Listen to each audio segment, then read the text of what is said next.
বাংলার ৪টা বিধানসভা উপনির্বাচনে প্রথম আলোচনা করব রায়গঞ্জ বিধানসভা।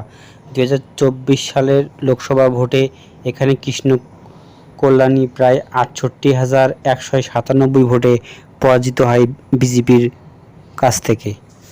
রায়গঞ্জ বিধানসভার লোকসভা নিরীক্ষের ফলে ২০১৯ সালে লোকসভায় ৪২,২৫২ ভোটে জয়লাভ করে এখান থেকে বিজেপি।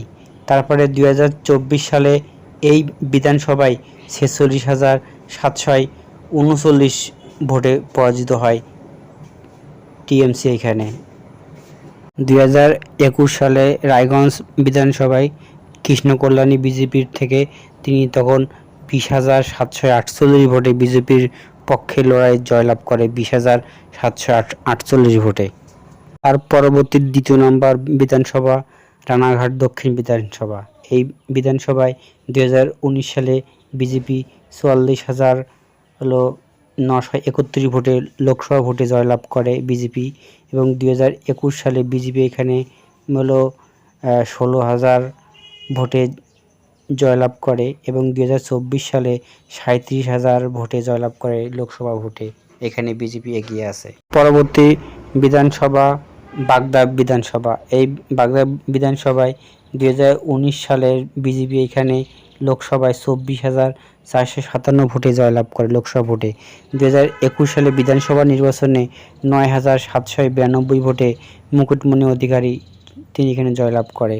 তারপর ২০২৪ সালে বর্তমান ২৪ সালে লোকসভা ভোটে ২০,০০০ ভোট নিয়ে লিড নিয়ে বিজেপি এই বাগদা বিধানসভায় এগিয়ে আছে। পরবর্তী বিধানসভা হলো মানিকতলা বিধানসভা। এই মানিকতলা বিধানসভায় ২০২১ সালে টিএমসি ভোট পায় ৬৭,৫৭৭, সিপিএম ভোট পায় ১৩,৫১৩ ভোট, এবং বিজেপি ভোট পায় ৪৭,৩৩৯ ভোট। ২০২১ সালে এই আসনটি বিজেপি টিএমসি জয়লাভ করে ২০,১৩৮ পাণ্ডে সাধন পাণ্ডে এই আসনটি জয়লাভ করে ২০২১ সালে।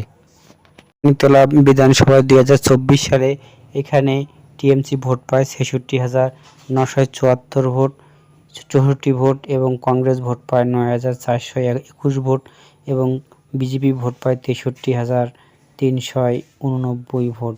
তৃণমূল কংগ্রেস এখানে ৩,৫৭৫ ভোটের লিড নিয়ে মানিকতলা বিধানসভায় এই লোকসভায় এগিয়ে থাকে। এবং দেখা যাক ৪টা বিধানসভার মধ্যে কোন দল কোনটি এগিয়ে থাকতে পারে। কিন্তু দেখা যাচ্ছে যে ৩টাতে এগিয়ে আছে বিজেপি এবং একটিতে আছে বিজেপি, কিন্তু পাল্লা ভারী কিন্তু বর্তমান টিএমসিরই। কিন্তু আমার চ্যানেলটা যদি আপনাদের ভালো লাগে থাকে সাবস্ক্রাইব করে রাখবেন।